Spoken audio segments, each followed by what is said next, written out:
La voz de los protagonistas. Contacto telefónico. Pues nos da muchísimo gusto recibir en los micrófonos de Contextos al doctor Luis Fonserrada, director del Centro de Estudios Económicos y Sociales del Sector Privado. ¿Qué opina sobre la situación del poder adquisitivo del salario? El presidente Enrique Peña Nieto dice que se ha recuperado 5% de diciembre de 2012 al mismo mes de 2015, mientras que el Programa Sectorial de Trabajo y Previsión Social, el gobierno federal, reconoció que durante los últimos 36 años el poder adquisitivo pues ha tenido una pérdida del 72.8%. Doctor, qué gusto saludarle. Gracias por estar con nosotros en Contextos y por ayudarnos a entender. ¿Es real el deterioro del poder adquisitivo de los mexicanos y a qué obedece este deterioro? Muy buenos días. Me da mucho gusto estar con ustedes. Gracias.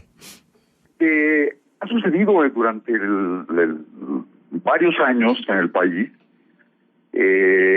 por las inflaciones muy altas que tuvimos, en parte por el desorden fiscal que hubo durante los 70s y de nuevo durante los 90s, que vinieron inflaciones muy altas. Entonces, por ejemplo, el deterioro que se dio en el salario mínimo. Eso no quiere decir que en los ingresos de todos los trabajadores, pero sí en el salario mínimo, como la referencia. En octubre de 1976 fue el nivel más alto que tuvo el poder adquisitivo de un salario mínimo. En octubre de 76, digamos, ese fue el 100. Y sí, con las inflaciones de los últimos años, de los 70, de los 80, y luego de nuevo la crisis de los 90, hasta llegar al año 2000, ahí el salario mínimo perdió muchísimo de su poder adquisitivo. Se deterioró en realidad en 76%. ¿Qué quiere decir? Pues 3/4 partes de su poder adquisitivo se perdieron. En otras palabras, la persona que podía comprar con un salario mínimo 4 tortillas en 1976, después de esos 24 años, a diciembre del 2000, solo podía comprar una. Es decir, la referencia, que es el salario mínimo, sí tuvo un deterioro brutal.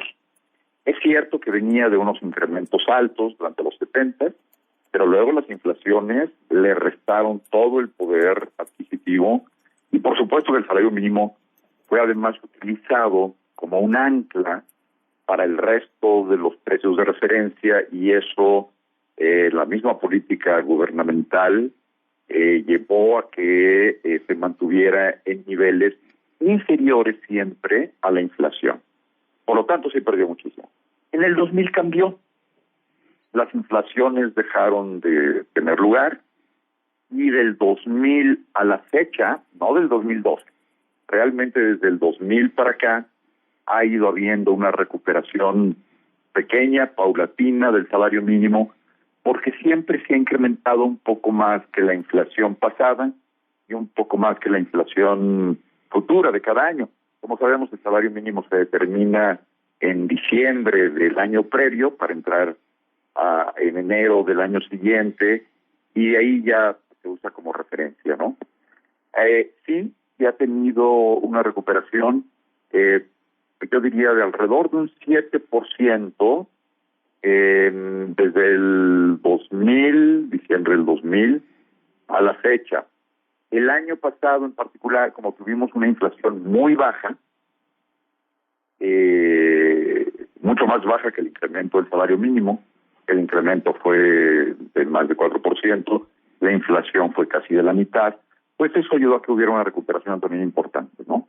Uh-huh. Eso es cierto. Uh-huh. Así que sí ha habido esta recuperación.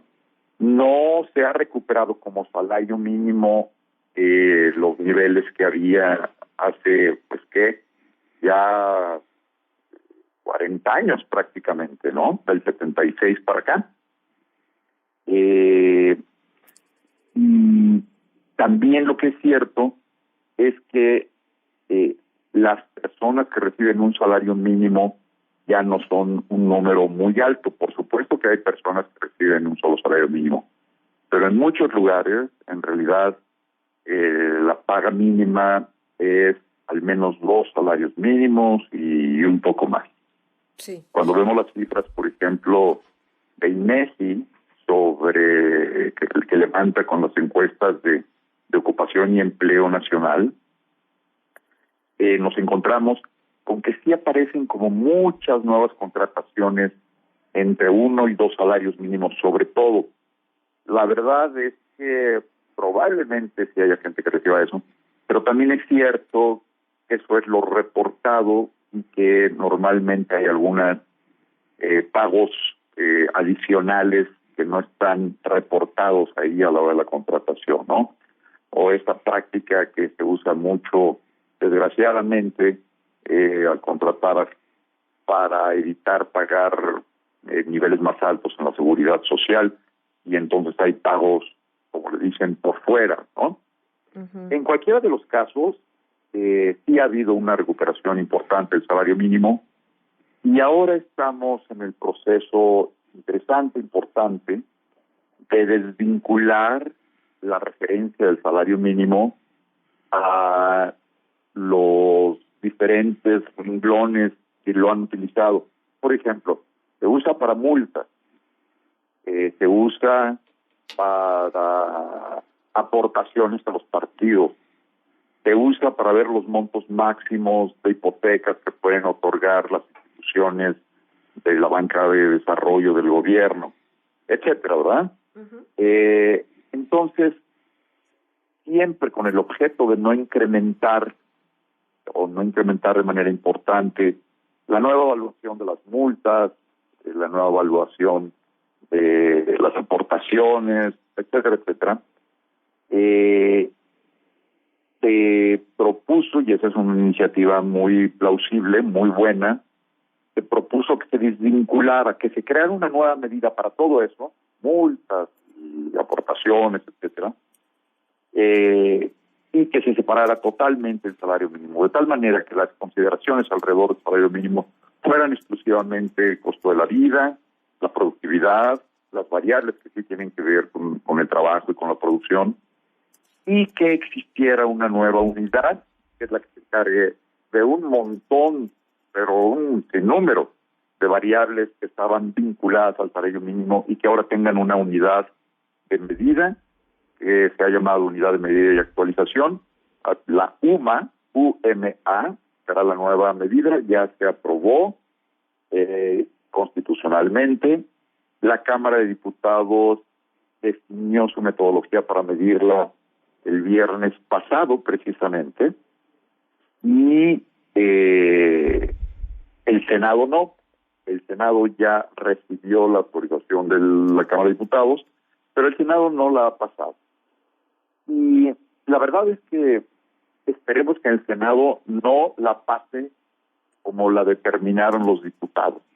Y eso es importante, porque fíjate que una de las cosas para las que se utilizará la UMA, como se utilizaba el salario mínimo, es para definir los pagos de las hipotecas de los trabajadores. Cualquier trabajador que tenga una hipoteca de Infonavit o del Fobiste, te va a decir, ojalá que no suba el salario mínimo, porque cada vez que sube el salario mínimo, suben mis pagos de las hipotecas. Lo que no tiene ningún sentido, ¿no? Cuando uno contrata un crédito, pues el crédito debe tener su tasa de interés y sus pagos y se acabó, sin importar qué pase con el salario mínimo o sin importar qué pase ahora con la UMA. Si el Fobiste, el Infonavit o cualquier otra institución esté vinculando los pagos a la UMA, pues van a seguir creciendo los pagos cada vez que crezca la UMA. Uh-huh. Y lo que hicieron los diputados fue definir que la UMA crezca con la inflación total del país, con el índice nacional de precios al consumidor.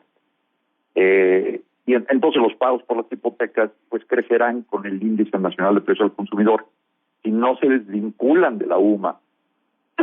Perdón, pero algo más importante, la UMA no debería estar vinculada al precio general del país, al índice nacional de precios del consumidor, a la inflación general. ¿Por qué? Porque lo que sucede es que el índice nacional de precios al consumidor está influido por dos grandes componentes de la inflación.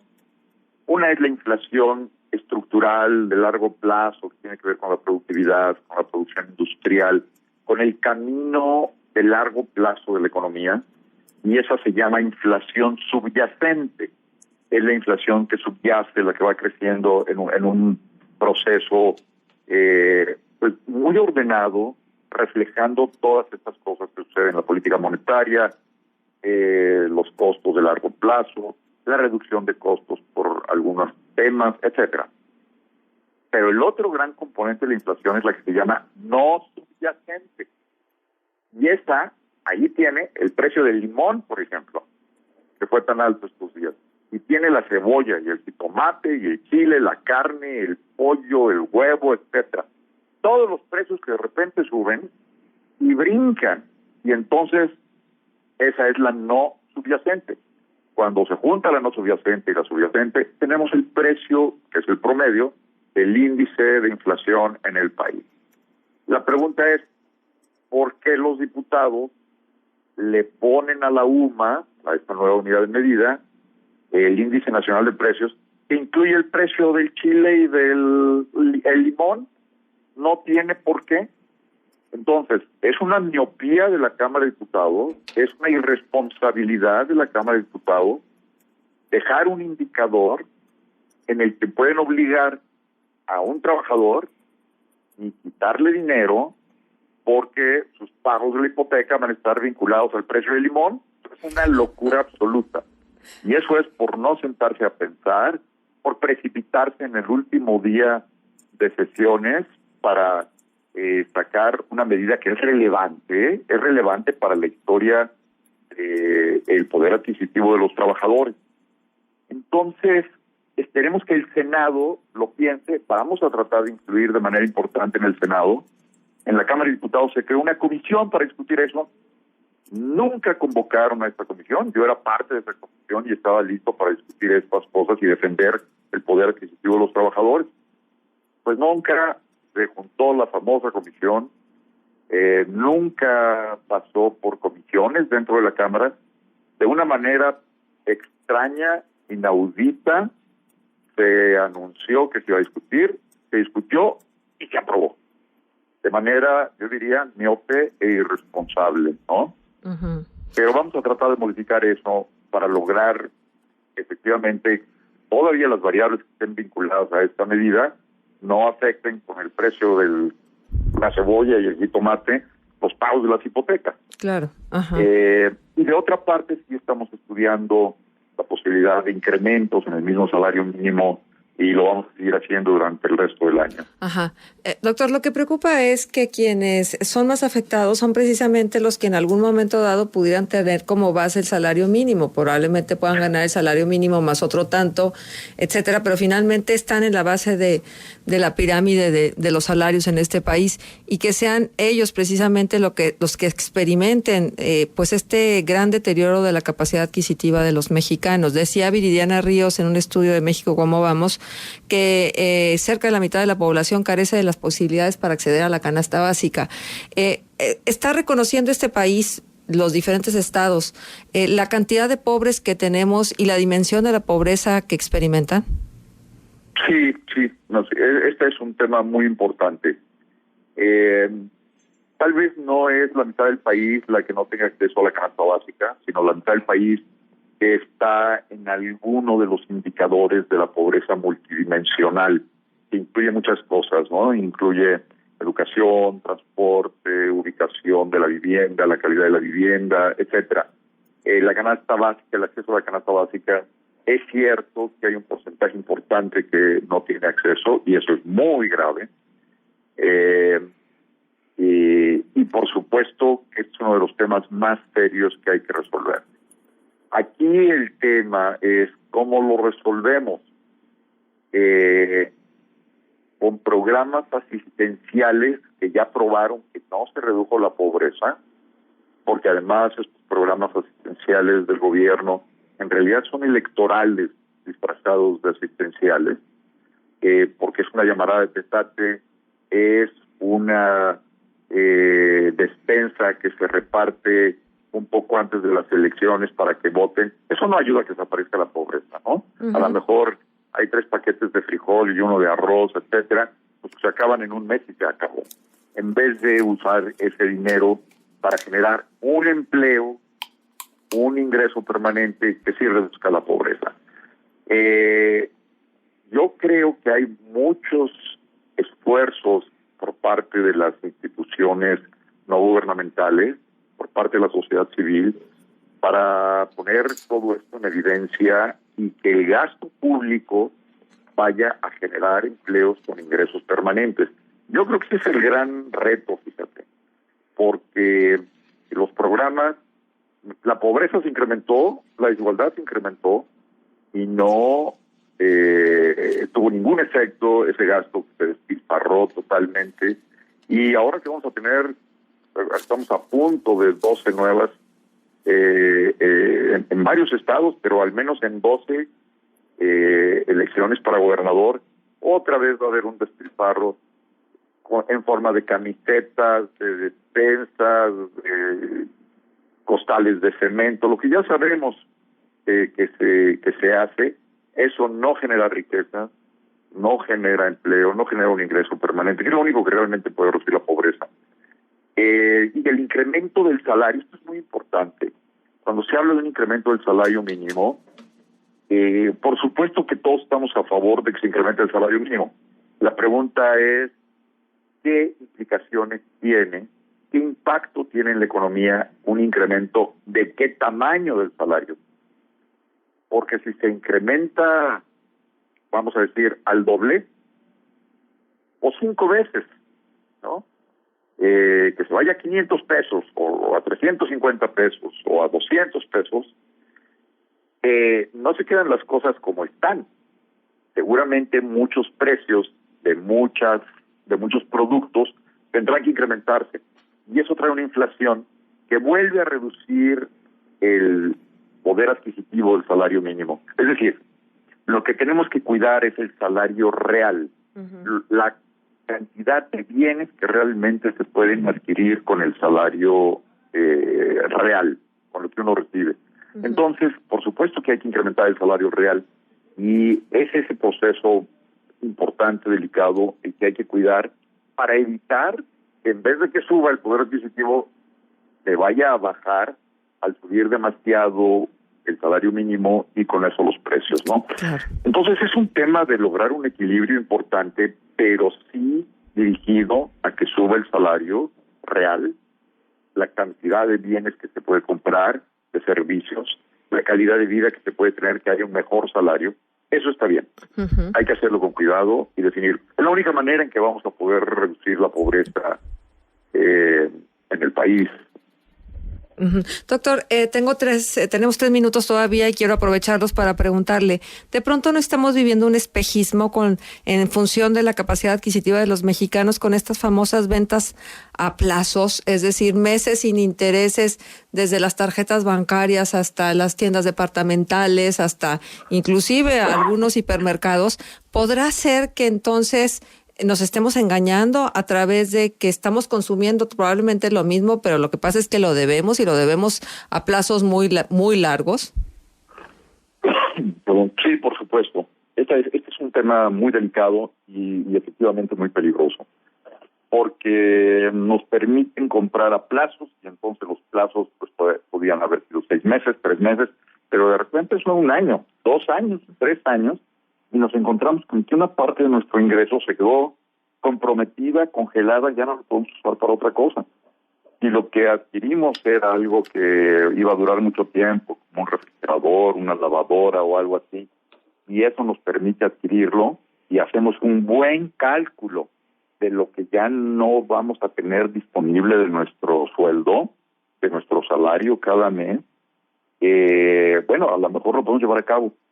Pero si luego viene de nuevo otra oferta y resulta que compramos algo más y entonces se nos va comiendo pedacitos de nuestro sueldo mes con mes hasta que lo que podemos usar es mucho menos.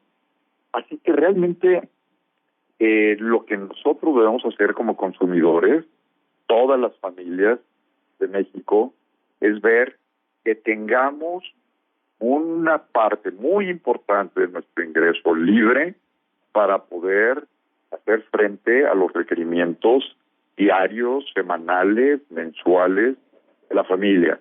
La comida, el transporte, las escuelas, el vestido, etcétera. Y no comprometer en este juego de espejos, efectivamente, que podemos comprar un montón de cosas que hay plazos, porque los pagos son chiquitos, pero son eternos. Exacto. Y entre más compremos, pues más nos quita de nuestro salario disponible cada mes para hacer frente a todos los gastos. Así que bancos, tiendas departamentales, etcétera, etcétera, van a seguir usándolo. Y nosotros tenemos que evitar caer en realmente en esa trampa que nos quita, va poco a poco, porque ahora otro y ahora otro, pero nos va dejando sin dinero y sin liquidez necesaria, ¿no? Claro. Yo creo que es un tema muy importante que comentas. Claro. Y yo creo que tenemos que ser muy cuidadosos. Bien, doctor, pues muchísimas gracias. Como cada vez que tenemos el gusto y el honor de tenerle en estos micrófonos, pues siempre aprendemos y podemos analizar desde otro punto de vista las cosas. Muchísimas gracias por estar con nosotros. Al contrario, muchísimas gracias por permitirme estar con ustedes. Muchos saludos en la región. Gracias.